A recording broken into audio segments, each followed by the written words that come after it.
Vanderlei e a Rosângela. No final, eu queria combinar com a igreja a gente fazer uma oração especial por eles. Combinado? Quem aceita aí? Nós vamos orar principalmente pela Elisângela. Rosângela. Viu, Rosângela? O Deus ele vai restaurar a sua saúde. O senhor crê nisso? Amém? Ele vai usar tudo que você está fazendo ali, vai restaurar a sua saúde.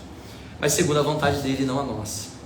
O que ele fizer com você, você tem que dizer amém, eu recebo. Tá bom? Nós temos uma esperança, e a cada domingo a gente tem visto essa esperança no nosso coração, aqui nos estudos do Apocalipse. Se tem um livro que a gente sente a presença de Deus, é o livro do Apocalipse. Por quê, pastor? Porque através dele nós temos a esperança final, Felipe, para esse mundo. E a esperança final é Deus nos levar para si, que nem fez com Enoque. Amém? Amém. Então abra sua Bíblia, mas antes de abrir a Bíblia, para você não pegar a cola, quais foram os capítulos que a gente já deu uma pincelada assim por cima, não foi muito profundo, mas a gente já deu uma passeada aí neles. Já falamos do capítulo 1, não é isso? 2, 3, falamos das igrejas, as promessas das igrejas, a entronização de Jesus Cristo, quando ele morreu, ressuscitou, depois dos 40 dias ele foi assunto aos céus, e lá no capítulo 5 diz que ele prometeu o seu Espírito Santo a toda a carne. Nós estudamos também o centro do Apocalipse, que é o capítulo... Rapaz, vocês aprendem muito rápido, né? 12, 13 e 14, é o centro do Apocalipse, né? É a mensagem principal do Apocalipse. E essa mensagem principal é um contraste entre a igreja de Deus e Satanás, querendo destruir essa igreja. Não é isso? E Satanás, ele tem poder para fazer sinais e prodígios, maravilhas, mas ele não tem mais poder do que o nosso Rei dos Reis e Senhor dos Senhores. E aí o Apocalipse 14 tem um chamado para nós evangelizarmos como o anjo do Apocalipse. Anjo em Apocalipse significa o que, igreja? Mensageiro. E quem aqui é um mensageiro de Deus? Levante a mão e diga eu. Amém. Então você faz parte de um movimento profético. Eu vi o pastor Arilton falando num videozinho que essa igreja que você faz parte, a igreja adventista do sétimo dia, ela não nasceu de uma discussão de irmãos, de igrejas que racharam, né? Às vezes racham a igreja, né? E vai fundar outra, sabe? A igreja adventista do sétimo dia tem uma missão para o mundo, e ela começou com especialmente 2 textos da Bíblia: Daniel capítulo 8 verso 14, não é isso? E também Apocalipse capítulo 10. Esse é o berço da igreja adventista. Muitos dizem que só os adventistas vão para o céu, e isso não é verdade. Nós acreditamos que temos uma missão nesse mundo, de pregar a verdade presente da palavra de Deus, exaltar as verdades da Bíblia, mas nós não acreditamos que somos únicos e vamos para o céu. Senão, não adianta mais a gente pregar, a gente fica parado esperando a salvação. Muitas pessoas sinceras estão dentro da igreja católica, sim ou não? Que em breve irão aceitar a verdade da palavra de Deus. Muitas pessoas sinceras estão nos movimentos pentecostais. Você acredita nisso? Eu acredito nisso. Nós não podemos desprezar a experiência espiritual de ninguém. De ninguém. A experiência espiritual, ela é individual. E nós temos uma missão: apenas pregar a verdade, sem enrolação e sem ter medo. Pode falar. Porque o Jesus falou o seguinte, que quando você tivesse de ir até alguém, não seria você falando. Quem é que falaria por você?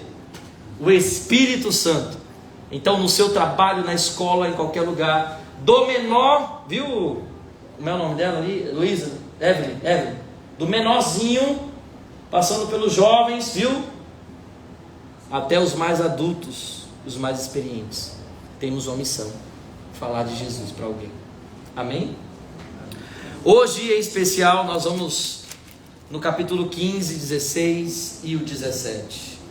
E um pedacinho do 18. Abre comigo então, Apocalipse, capítulo 15, 16, 17, que é o tema dessa noite. Estamos ao vivo também aqui no YouTube, canal Conectando a Eternidade. Que Deus abençoe você que está do outro lado aí. Você que está aqui no Instagram, se quiser ir para o YouTube assistir melhor, você pode ir lá, o link está aqui na bio do Instagram. Nós temos uma missão nesse mundo, pregar a verdade. E o outro lado dessa história é um movimento que nós estudamos, lembra? Nós estudamos no capítulo 13, o movimento liderado pelo dragão, você lembra? E esse dragão tinha duas bestas que exaltariam o dragão. A primeira besta emergiu da onde? Da terra. Era um poder religioso que perseguia a igreja durante 42 meses, 1260 dias ou anos proféticos. E esse movimento, se você abrir as páginas dos livros, nós encontramos como o movimento católico romano, a perseguição de alguns, principalmente de grupos contratados pela igreja, que matavam em nome de Deus e perseguiam os cristãos que iam de acordo com as escrituras e não a tradição da igreja. Isso é história, gente. Não é o pastor que está inventando. Está nas páginas dos livros. E a gente precisa conhecer a história para não repetir a história. Não é isso? Depois, eu ouvi também nos últimos dias uma besta que emergiria do mar. E essa besta tem aspectos econômicos, ela tem aparência de cordeiro, mas por trás fala como um dragão. Então ela parece ser boa, esse poder parece ser bom. E justamente o protestantismo começou com aspectos de falar a verdade contra esse movimento da Idade Média. Só que aconteceu o quê? Algumas doutrinas foram se misturando também. E acabou tudo indo para o mesmo bolo. Por isso que hoje a gente precisa entender um pouco sobre a quem é direcionado as 7 últimas pragas do Apocalipse. E quem é a grande meretriz, a Babilônia. Quem é essa? Quem é esse movimento? Ou quem são essas pessoas? A gente precisa agora estudar esse momento no Apocalipse. Vamos ler aqui a partir do verso 15. O verso de número 1 diz assim: abra sua Bíblia, Apocalipse 15, verso 1, que diz: vi no céu outro sinal, grande e admirável, 7 anjos tendo os 7 últimos flagelos. O que é flagelos? Pragas. Pois com esses se consumou a cólera de Deus. O que é cólera? A ira de Deus. Então entra agora uma sessão dos salvos cantando o cântico de Moisés, os que foram lavados pelas vestiduras de Cristo. Isso significa o quê? Olha, ele está falando, introduz os flagelos e ao mesmo tempo ele quebra e fala o quê? Fala sobre os remidos que serão salvos. Isso significa, Xandão, que aos que forem selados pelo selo de Cristo, do Cordeiro, as 7 últimas pragas não irão atingir. Isso é muito, muito pertinente. Por quê? Porque se hoje você que está assistindo, você que está aqui, se colocar na presença de Deus, você não deve ter medo dos fins dos tempos, porque Deus vai te proteger, Deus vai cuidar de você. Nesse dia vai ser um dia de júbilo, de alegria, você vai cantar. Só que preciso fazer um parênteses aqui agora. Isso não significa que você não vai passar por tribulações. É ou não é? Porque João Rus, Jerônimo de Praga cantavam enquanto eram queimados. Você lembra? É possível que a gente esteja cantando esse cântico, selado pelo sangue do Cordeiro, e esteja passando tribulações. Não as últimas pragas, mas tribulações que estão descritas em Apocalipse 2:10, por exemplo. Entenderam? É muito importante a gente entender isso aqui também. Então Deus envia os flagelos. Apocalipse 16 agora, vamos dar uma passeada aí. O primeiro flagelo, o primeiro anjo, a ira de Deus. O verso 2 diz: saiu, pois, o primeiro anjo e derramou a sua o quê? a sua taça pela terra, e aos homens, portanto, ó, portadores da marca da besta. A quem são as pragas do Apocalipse? A todo mundo? Aos que têm a marca da besta, aos que possuem a marca da besta, Cleber.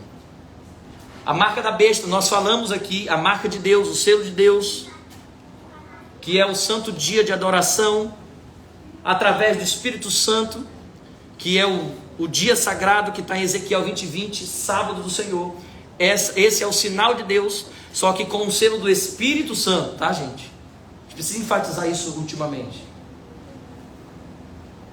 Quando o Espírito Santo nos abraça a verdadeira adoração, lembra que eu falei?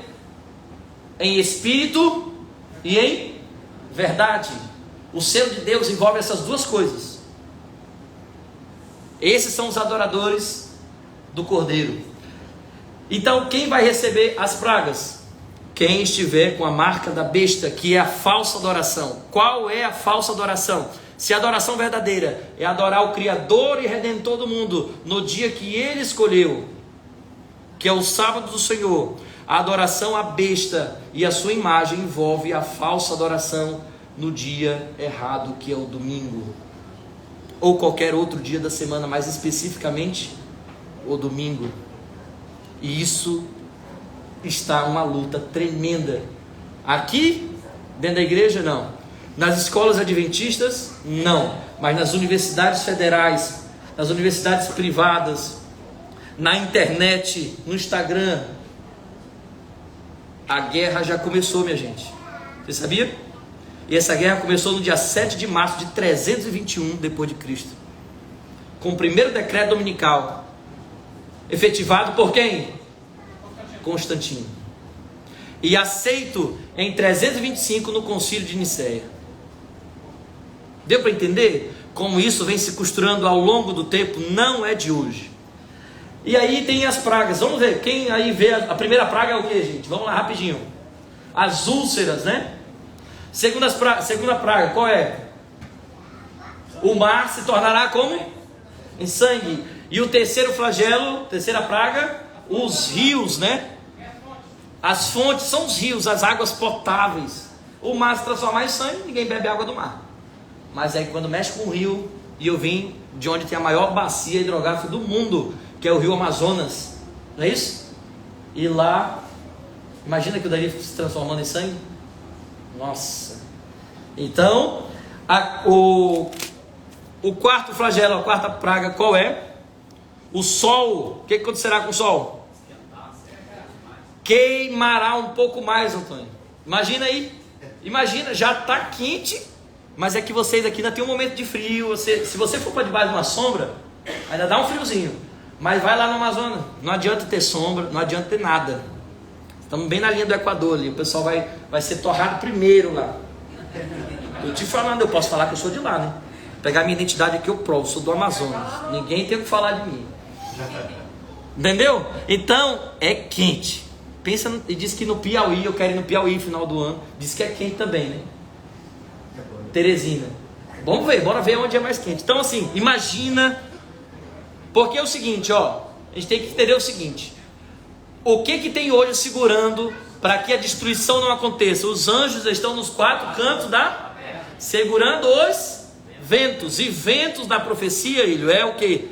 São as destruições, não é isso? Então, se Jesus falar assim, ó, solta só uma beirinha do vento, pai, não aguenta, tem que viver pela fé. Nunca a gente vai entender o que é viver pela fé quando chegar realmente o dia da grande tribulação.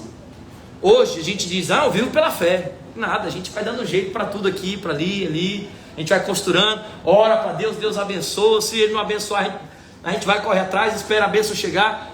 Mas e quando tiver que viver pela fé de verdade, irmãos? Nesse dia. É para isso que serve o livro do Apocalipse, para nos preparar para essas tribulações. Vocês estão vendo? Como? Eu vou fazer uma pergunta para a igreja agora. Larissa, como eu hoje estou no bem bom, como que eu posso me preparar para essas coisas aqui que estão descritas nesse livro? Como? De que maneira? eu tenho tudo, eu tenho ar-condicionado ali, quer dizer, eu não tenho, mas, né? Mas nem precisa abrir a janela e fica friozinho, né? A gente tem as coisas, onde tiver que não tiver mais o carro para andar, como é que vai ser? Enfim, são coisas simples. Hoje, faz um exercício prático na sua vida. Tenta viver com pouco, em alguns aspectos. Em qual sentido? De preparação para o tempo do fim. Eu não sei como você vai fazer isso. Todo o povo de Deus, inclusive Jesus, passou por um deserto. Se o deserto na tua vida não tem chegado, peça para Deus, porque isso vai te preparar para os dias finais da história desse mundo. É possível que as tribulações cheguem, os momentos difíceis do povo de Deus cheguem, a gente não se aperceba disso, por quê? Porque a gente está muito acomodado. Eu estou muito acomodado. Isso é muito real, gente. Isso é bíblico.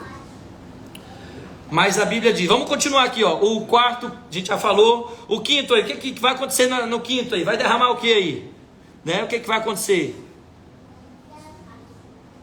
Verso 10, derramou o quinto a sua taça sobre o trono da besta. O que vai acontecer? Trevas. Onde que isso aconteceu? Lá no Egito. E essas trevas era até apalpável, assim, ó, dava para apalpar trevas. Gente, você já ficou sem energia em casa? Como é que é essa experiência? Você vai batendo nas coisas. Nós não fomos feitos para viver em trevas. A primeira coisa que Deus criou, Ele disse, haja luz, e houve luz. As trevas já do maligno, é do maligno. Por isso Cristo nos últimos dias trará essas trevas também de destruição. Justamente, imagina uma dor emocional. Imagina uma pessoa que já tem da primeira praga que está no corpo. Exatamente. Imagina a gente vivendo isso aqui. E o sexto então diz o quê? Verso 13, vi sair da boca do dragão, a boca da besta, o falso profeta, 3 espíritos imundos, semelhante a rãs, porque eles são espíritos de demônios, operadores de sinais, e se dirigem aos reis do mundo inteiro, com o fim de ajuntá-los, e pela peleja do grande dia do Deus Todo-Poderoso, eis que vem o ladrão, bem-aventurado aquele que vigia e guarda suas vestes, para que não ande nu e não veja a sua vergonha. Então os ajuntaram em um lugar que em hebraico se chama Amargé. Como você interpreta esse momento aqui da história do sexto flagelo, do sexto selo? Que momento terrível será esse? Que momento terrível será esse quando o dragão e o falso profeta estarão ali com espíritos imundos semelhante a rãs se espalhando por esse mundo. A gente não consegue ver o mundo espiritual hoje. Você consegue? Eu não consigo, William. E a mensageira do Senhor, ela disse que a gente, se tivesse essa oportunidade de ver essa batalha espiritual, a gente ia pedir para voltar, para nossos olhos fechados, serem tampados de novo, para não ver essa guerra. Agora imagina você vendo essa guerra acontecer o tempo todo, os seus olhos espirituais forem abertos nesses últimos momentos aqui, ver a grande peleja, porque a Bíblia diz assim, o verso 14, porque eles são espíritos, demônios, operadores de sinais, e se dirigem aos reis do mundo inteiro para juntá-los. Você vai ver esse grande amontoado de pessoas sendo usadas pelo maligno. É forte isso aqui.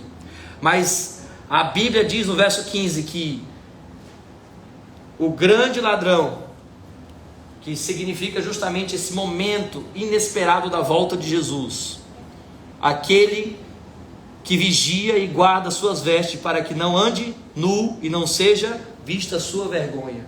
O que isso significa? Que ainda que tiver ali aquela batalha espiritual, dos demônios querendo destruir a humanidade, esse povo que tem lavado a sua veste no sangue de Cristo será revestido. E esse momento da história, junto com o sétimo flagelo, será a destruição dos ímpios que estiverem vivos. Olha o que diz a sétima praga, verso 17. Então derramou o sétimo anjo a sua taça pelo ar, e saiu grande voz do santuário do lado do trono, dizendo: feito está. Esse momento é o momento em que Deus Pai falará para o Filho: chegou a hora. Nesse momento aqui, todos os ímpios vivos serão mortos pelo fogo consumidor, pelos quatro ventos que foram soltos dos quatro cantos da terra. A terra, Turubi, vai se abrir, crateras vão ser abertas, o povo vai cair. Todos os elementos físicos e as leis que sustentam o nosso mundo serão abaladas. Você sabe o que é isso? O livro de Ezequiel diz que vai ficar só ossos. Olha o que diz aqui, o verso 18: e sobrevirão relâmpagos, vozes, trovões, e ocorreu grande terremoto, como nunca houve desde que a gente sobre a terra. Tal foi o terremoto, forte e grandes cidades se dividiram em 3 partes. Imagina, o Brasil nunca passou por isso. Alguns países já passaram por grandes terremotos, certo? Nós nunca passamos assim em grande escala. Imagina, o brasileiro, ele faz festa para tudo, não é? O cachorro completou ano, a gente faz festa.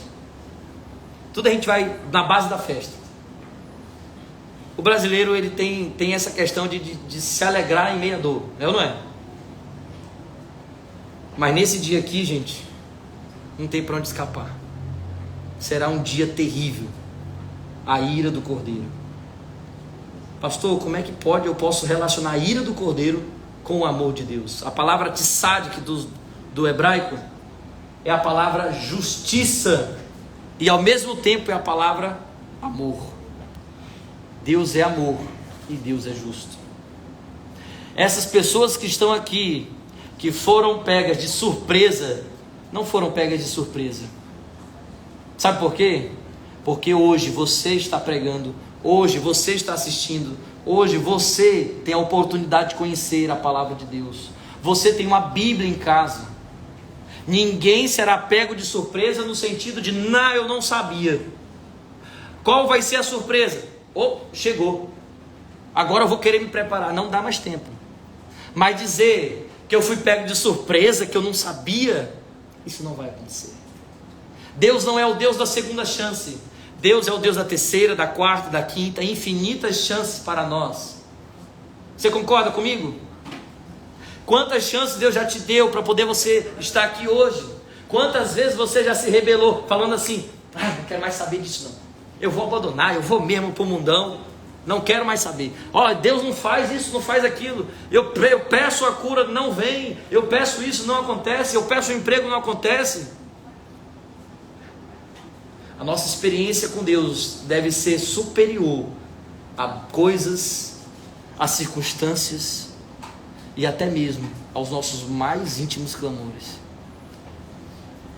E aí nesse momento a gente olha para a história de Jó, porque Jó disse assim: Deus me deu e Deus tomou. Barum Hashem, bendito seja o nome do Senhor. Isso é muito forte. Para falar isso, precisa estar muito perto de Jesus. Para finalizar o nosso momento de hoje, vamos rapidamente conhecer a grande meretriz, a Babilônia.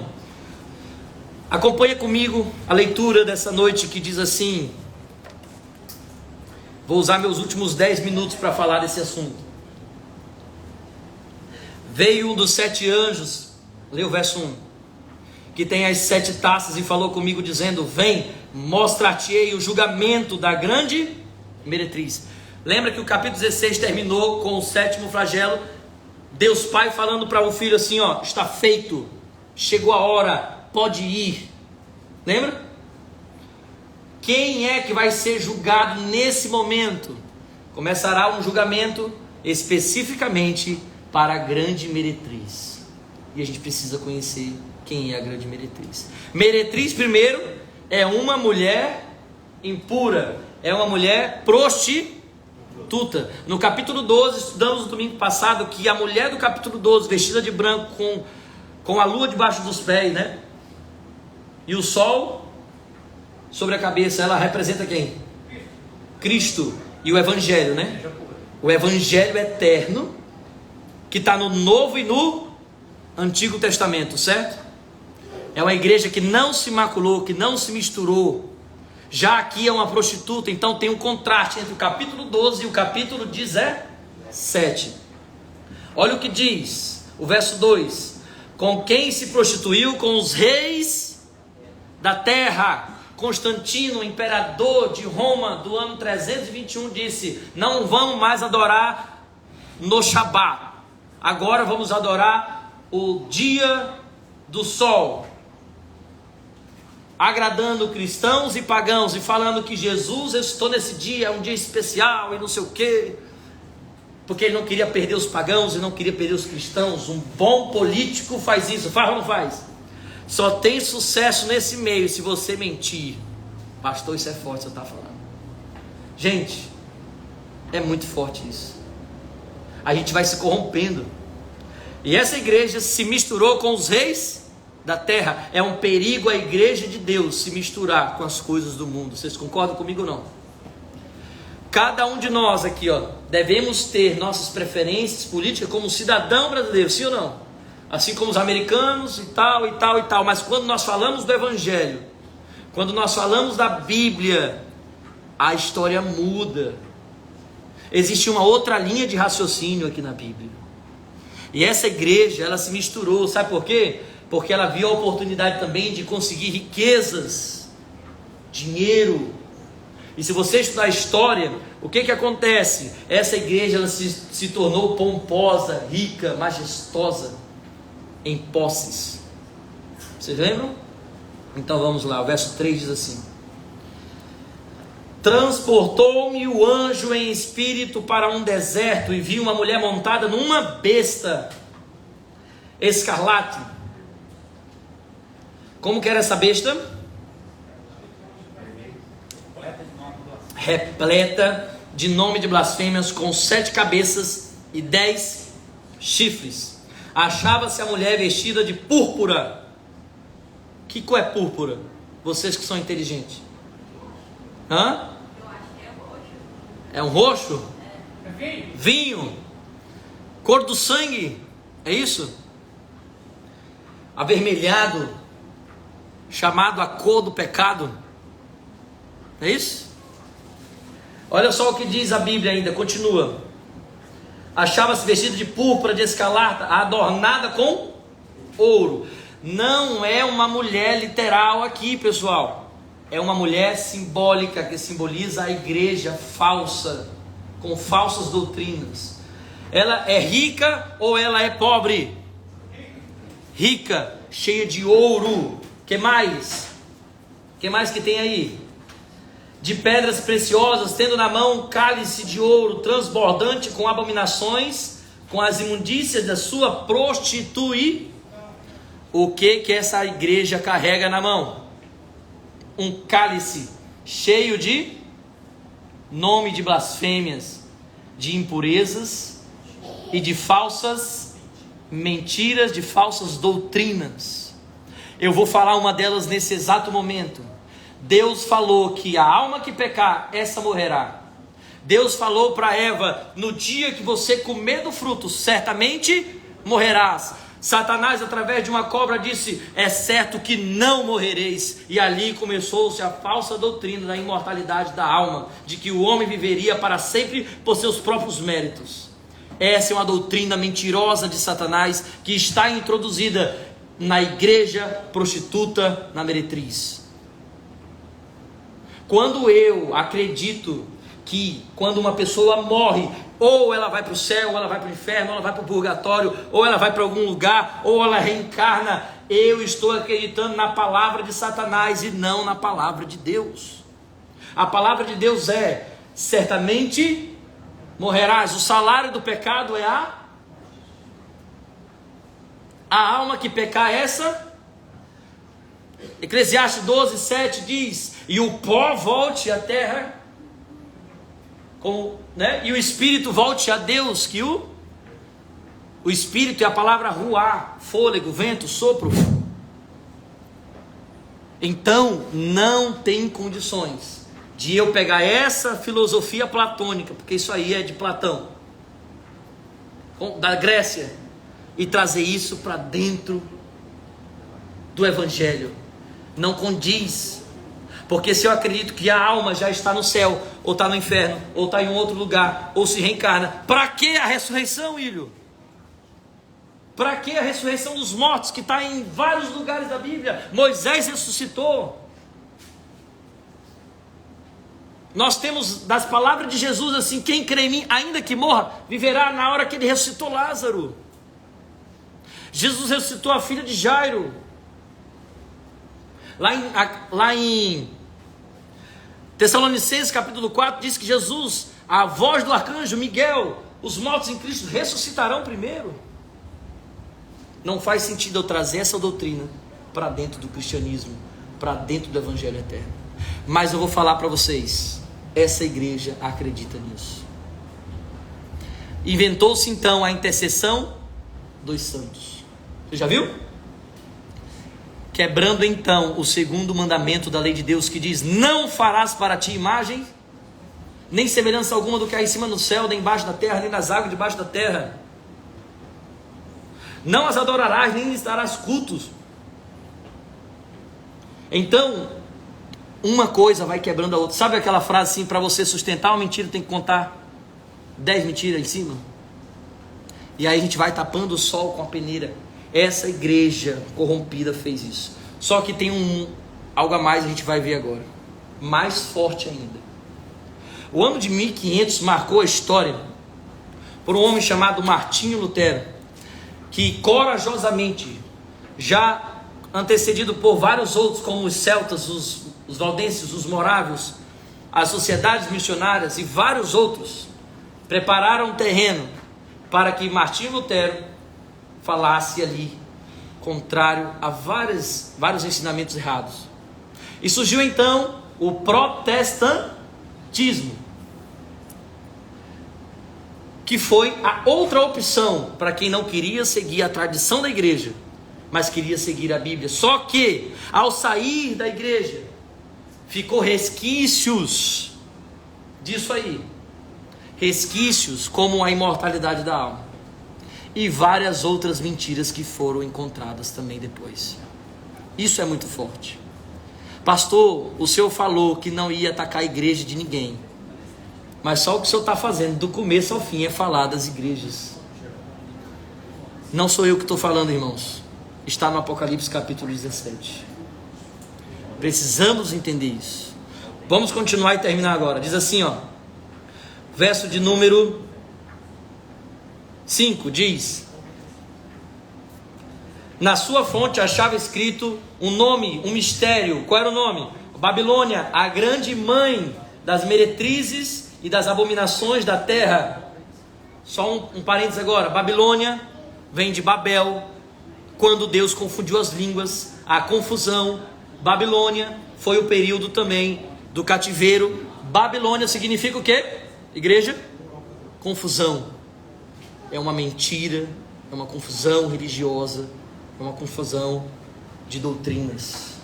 Quando Jesus falou lá em João capítulo 7, ele disse assim, aquele que quer fazer a vontade do Pai, que conheça a doutrina verdadeira. É importante sim conhecer a Bíblia.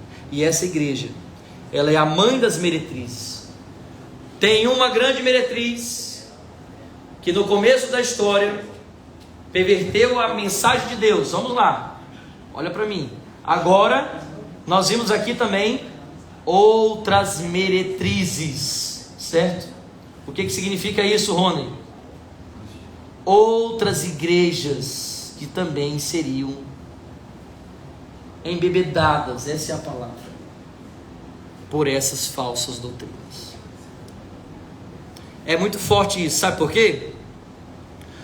Porque a besta que emergiu do mar falava como um cordeiro, mas por trás era quem estava comandando? Dragão. Eu posso fundamentar a minha igreja com metade da Bíblia? Só com o Novo Testamento? Então toda igreja que não aceita o que está em Timóteo capítulo 3, verso 16, que toda escritura é inspirada por Deus, eu estou pregando meia verdade. É ou não é? Eu não posso pregar meia verdade. Eu não posso viver meia verdade. Todas as vezes que eu costuro a Bíblia para algo que me favorece, ou aquilo que o meu pastor ensinou, tem uma coisa que eu falo, todo evangelismo que eu faço: não acredita na palavra do pastor. Mas pastor sabe, se é pastor, você está dizendo para eu não acreditar em você? Desconfia até de mim. Pode desconfiar. Se tem alguém que você precisa colocar sua confiança, é em Jesus e não num homem. É na palavra de Deus e não em pessoas humanas que falham, que erram. Por que os bereanos impressionaram o apóstolo Paulo? Por quê? Porque eles iam conferir na Bíblia se o que o apóstolo Paulo estava falando era verdade.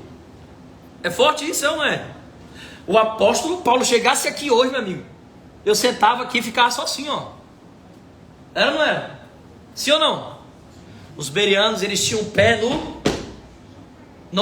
o pé no... Eles iam aonde? Como é que eu devo agir, Alexandre? Ir na Bíblia, conferir, pesquisar, examinar as escrituras, entenderam? Mas essas igrejas aqui, elas pregam meias verdades. Então tanto a igreja que foi constituída por Roma, quanto as igrejas após o protestantismo, e principalmente que se fundamentou na América Central, América do Norte, perdão, e se espalhou por todo o mundo, inclusive para a América do Sul, onde eu e você vivemos, nós precisamos provar os espíritos para ver se procede de Deus ou se é do maligno. Foi isso que João ensinou na sua carta. Toda igreja, toda placa de igreja, toda denominação religiosa precisa passar pelo crivo da Bíblia Sagrada. Não é a Bíblia que precisa se adaptar à igreja, é a igreja que precisa se adaptar à Bíblia. Quem concorda comigo, levanta a mão. Não é a Bíblia que tem que se adaptar com a minha vida como ser humano, é eu, pecador miserável, que tem que me adaptar à palavra de Deus. Quem concorda comigo, levanta a mão. Eu concordo comigo, o que eu falei agora. Gente, o mundo está de cabeça para baixo, está embriagado. Vamos finalizar sobre a Babilônia. Essa besta, ela vai, olha só o verso 8, é forte, viu? A besta que viste era e não era, não é, está para emergir do abismo e caminha para a destruir. Essa besta aqui, assim como eu falei da semana passada, ela está adormecida. Em breve, em pouco tempo, aquele poder que massacrou os cristãos por 1260 anos vai despertar, irmão Antônio, e a gente tem que se preparar. Haverá perseguição de dia e de noite.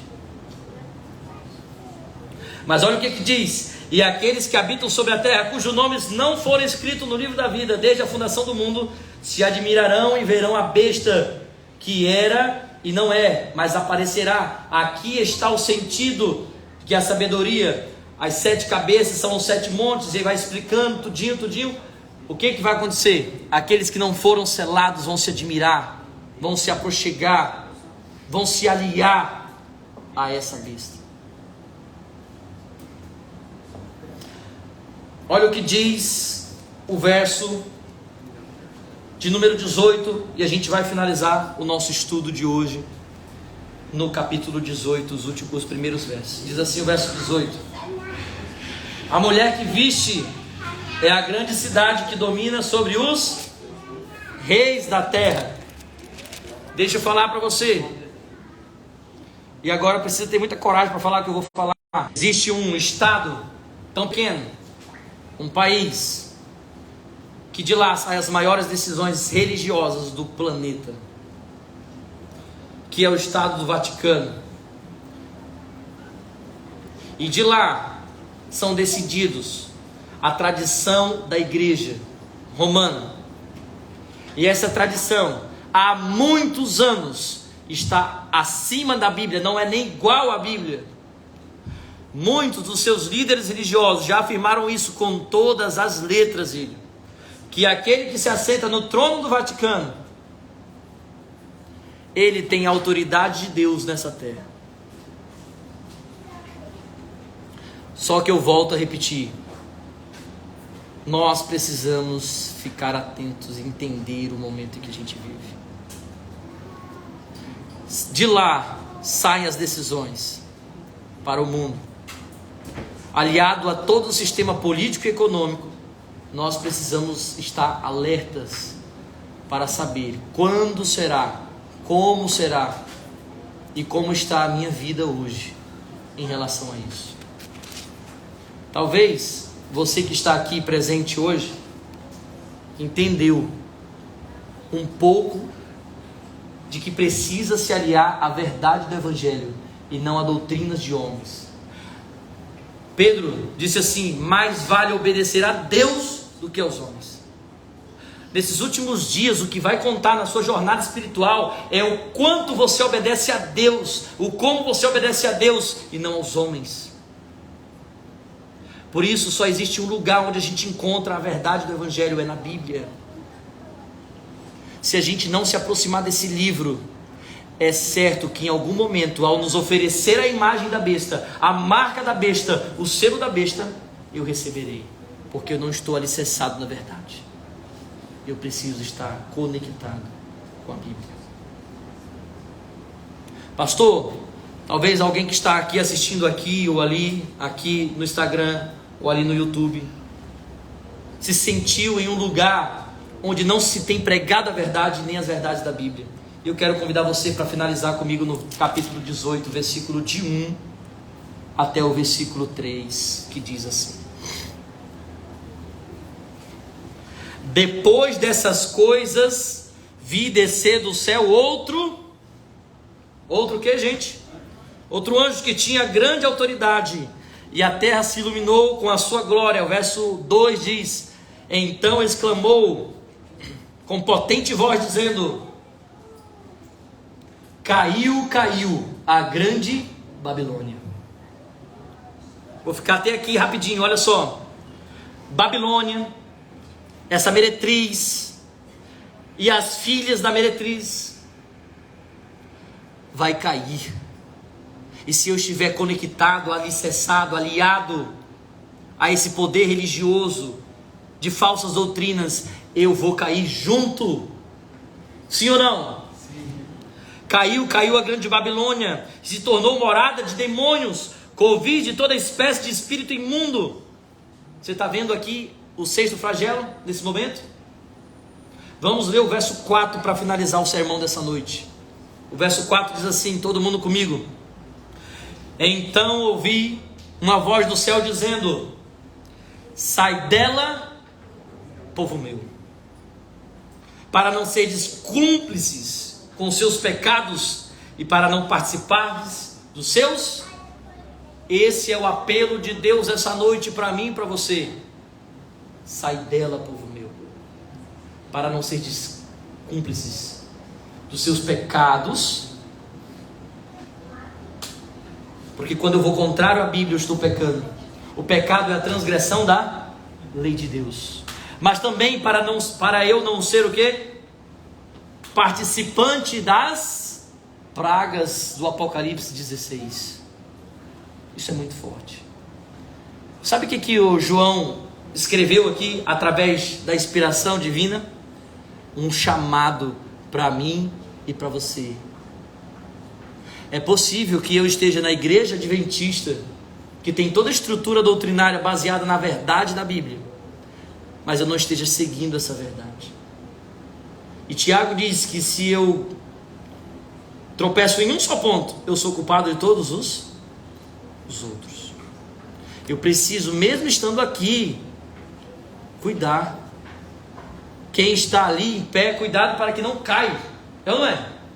Para que ninguém tome a tua coroa. É um convite para nós também que estamos aqui hoje, achando que está tudo bem, achando que está no rebanho. Mas é um convite principalmente para quem se encontra em uma denominação religiosa que não segue a Bíblia. Para quem se encontra em uma denominação religiosa que não tem seguido a verdade. Deus está chamando você hoje. Micael, você é um jovem, você tem que pregar isso aqui. A gente precisa ser usado por Deus para ir com amor, sim ou não? Com carinho, com respeito, mas com a verdade. Eu não saí de casa há 11 anos atrás para pregar mentira. Senão eu volto para lá. Eu volto hoje mesmo.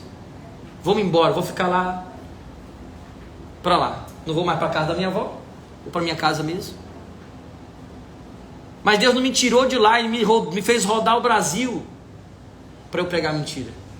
Então, quando eu abro a Bíblia, eu preciso pregar a verdade. Você que está ouvindo, você que está aqui, precisa sair da Babilônia.